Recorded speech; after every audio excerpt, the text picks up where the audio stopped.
In the world of digital marketing, it is said that content is king, but not all content is created equal. Some content remains relevant and valuable for long periods of time, while other types quickly become obsolete. This is where evergreen content comes in, and it plays an important role for artists looking to grow their online presence and sell their work. Whilst platforms like Instagram have long been a staple for me in sharing my artwork, more recently I'm understanding the benefits of using Pinterest as a platform to build a more long-term sustainable presence. In this video, I would like to share why evergreen content might be a better route for you to take and why you should start a Pinterest account or work to grow an existing Pinterest account for your business. The word evergreen actually comes from evergreen trees, which retain their leaves year-round. Similarly, evergreen content doesn't lose its relevance after a short time or for seasonal trends. The key to evergreen content is that it continues to attract traffic and engagement long after it's been published, unlike trending content which may only be relevant for a couple of days or maybe a week. For artists, evergreen content is a powerful tool for building an audience, driving sales and increasing your visibility. Whilst Instagram is often touted as the go-to social media platform for visual content, Pinterest also has advantages for artists looking for longevity and growth. Contrary to popular belief, Pinterest is actually a search engine and not a social media platform. People use Pinterest to search for inspiration, discover new ideas, and find solutions to problems. For example, someone might search for, and I'll use the pet portrait and wildlife artist niche as an example here, they might search for gifts for dog lovers or wildlife wall art decor. When you post your art on Pinterest and use these as keywords, it then has the potential to show up in the search results indefinitely, driving traffic to your profile or website for months or even years after you post. A few months ago, I created a new Pinterest account specifically for my art business. I thought it might be helpful to share some tips on what you can do if you are setting up a new account or if you're looking to refine an existing one. I haven't perfected my Pinterest account by any means, but I wanted to share how I've set mine up and offer a few tips for you. First of all, make sure you set up a business account as it includes useful features like the Pinterest Business Hub and Pinterest Analytics, and this is where you can track the performance of your pins over time. Make sure that you complete all the sections in your profile and incorporate relevant keywords in both your name section and the about sections. Until recently, my Pinterest name was just Alex Goddard Art, but I did a bit of research and decided to update it to include more specific keywords. If you're a bit unsure of what to use, then try the search function and enter a few terms related to what your Pinterest account is going to be about. For instance, I could search for pet and wildlife art, and when you search, make sure that you filter by profiles instead of pins. This will show you accounts that include those keywords. As you can see, there are relatively few profiles with these words in them. So let's see, if I change the search to acrylic painting, you'll then notice that the accounts that use these keywords tend to have more followers, so it suggests that it might be worthwhile for me to include these keywords in my name or about section. It's also a good idea to go to the claimed accounts section where you can link your website and Instagram accounts, and if you have one, your Shopify account. This offers several benefits, the first one being that if anyone shares your Instagram content on Pinterest, then it will be credited to you with a link to your Pinterest profile and a follow button appearing alongside your pins. Additionally, by claiming these accounts, you can easily cross-post content from them to Pinterest, and if you set up auto-publishing, then your future Instagram posts will automatically be turned into pins.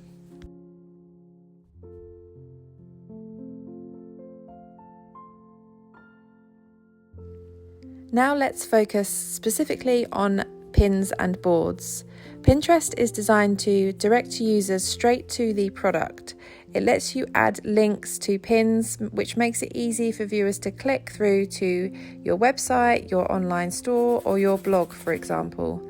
In contrast, on Instagram, whilst you can include these links in your bio or stories, it's not as seamless. The platform encourages more interaction with posts themselves rather than directing traffic off of the site.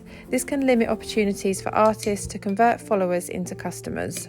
Another benefit of Pinterest here is that users often repin, which is sharing content they find inspiring. This can lead to your work being shared across multiple boards and reaching a much larger audience.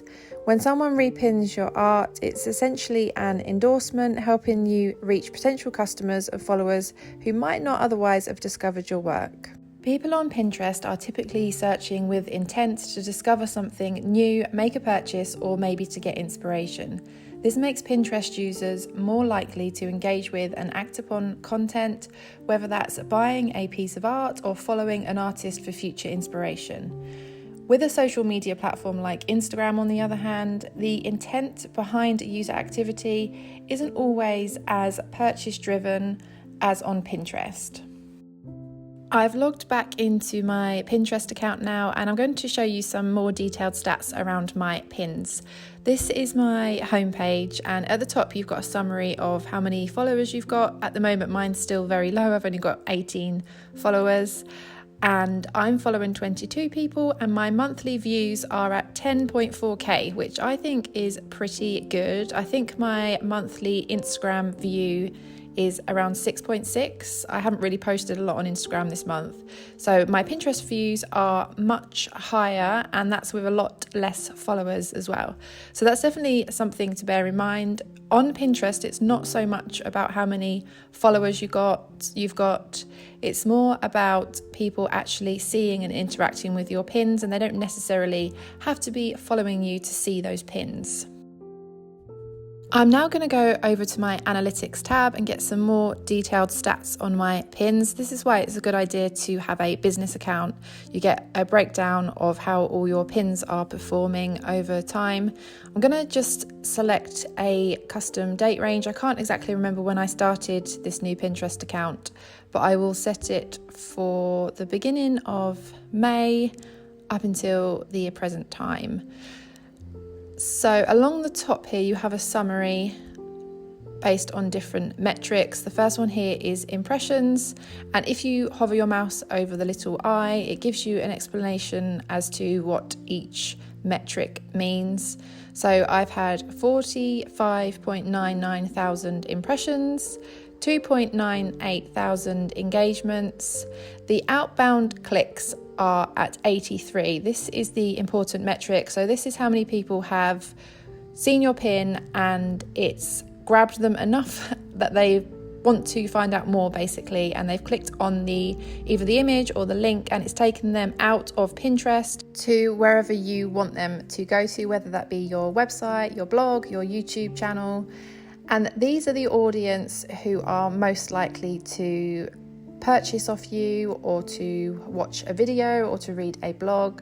So that's why this metric is really, really important.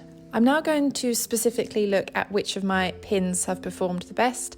So to do this, I'm just going to change the date range to the last 3 months. It will give you a list with the pin at the top being your best performing pin, all the way down to your least best performing pin. I can see that this painting of a golden retriever, so it's actually a video of me painting a golden retriever, has been the best performing pin. That's got some really, really good stats. The next one is another video of me painting a cat. That's done really well too. And the third best one is yet another video of me painting, and this one is of a boxer dog. By looking at these statistics, I can see that videos do really, really well for me. Painting videos are my best performing pins, and static photos are not as well performing as the videos. That doesn't mean to say that I'm only going to make pins that are videos in the future. I'm still going to do a mixture of the two, and I'll use an example of what I'm going to do. Say I want to promote a new Skillshare class.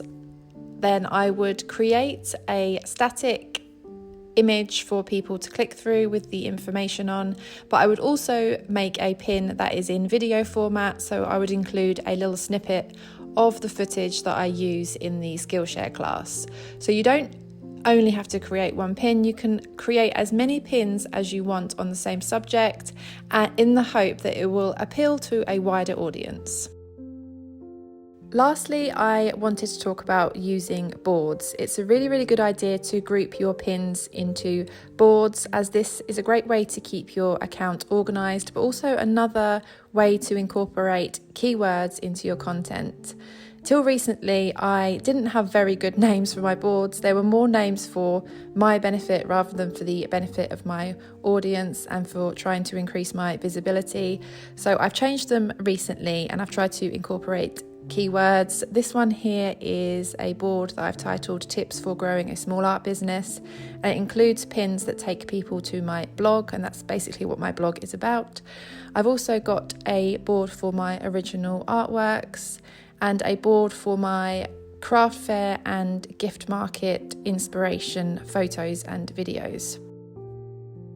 I do have a few other boards as well. I think I've got maybe 6 in total. I think it's a good idea to have 5 or 6 different boards, as well as my own boards where I've created all my pins organically. I also have boards where I've re-pinned pins from other people.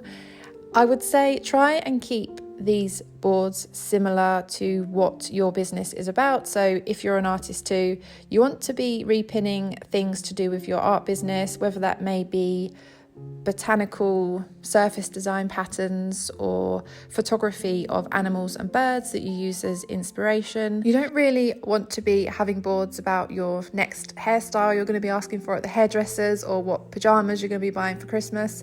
Try and keep it relevant to your business. That's not to say that you can't pin pins about your next hairstyle, but if you do, just make the board private. So you can see in my account I've got several private boards, and this lock image shows you that these boards can't be seen by anybody else. One of the most stressful aspects of Instagram for artists, is for me anyway, is the constant pressure to post frequently in order to stay relevant. If you don't post new content regularly, your account may stagnate and your visibility could decrease. On Pinterest, you don't need to post as often. Evergreen content has a long-lasting value, so you can post less frequently and still see steady traffic to your content. Also, you can repurpose and repin your own content periodically, keeping it active and relevant. To make the most of your Pinterest account, I've come up with a few tips for you as artists. This includes a mixture of evergreen content and also making visually appealing pins. My first tip is to create tutorial pins. These are really popular on Pinterest. If you do some market research, you'll see that a lot of artists' accounts where they're sharing their knowledge about how they create their artwork do really well. So you could share step-by-step guides or tips on techniques, processes that you use, or maybe some art business advice. My next tip is to pin your art consistently. You don't need to be pinning 10 photos every single day, but do think about posting consistently over time by uploading high quality images of your work. Ensure that each pin links back to your portfolio on your website or your online store, whether that be Etsy or Shopify. My next tip is to use descriptive keywords. Include relevant keywords in all your pin descriptions. This will increase your discoverability. You can also add tags to your pins, to your organic pins, when you upload them. My next tip is to curate your boards. Organise your boards around themes. For example, if you're a botanical watercolour artist, have one board for your original watercolour artwork, another board for your watercolour art tutorials, and perhaps a third board around inspiration. So it could be watercolour, botanical, print inspiration, something along those lines. Don't be too broad, but also don't be too specific that no one's going to find you. This will help you to attract a diverse audience. My last tip is to repin your content. Don't be afraid to repin old content. This will keep it active in the Pinterest feed and ensure that it continues to generate traffic. Also, don't be afraid to repin other people's pins, particularly if they are relevant to your content. Whilst Instagram remains an important platform for us as artists to build relationships with our audience, Pinterest also offers a unique advantage for us looking to create long-lasting visibility and drive traffic to our online shops or portfolios on our website. By using evergreen content and the search engine-like features of Pinterest, we can build a more sustainable online presence that continues to grow over time. So if you're an artist looking to expand your reach and to sell more work, then consider focusing a bit more of your time on Pinterest if you're not already, as a central hub for your digital marketing efforts.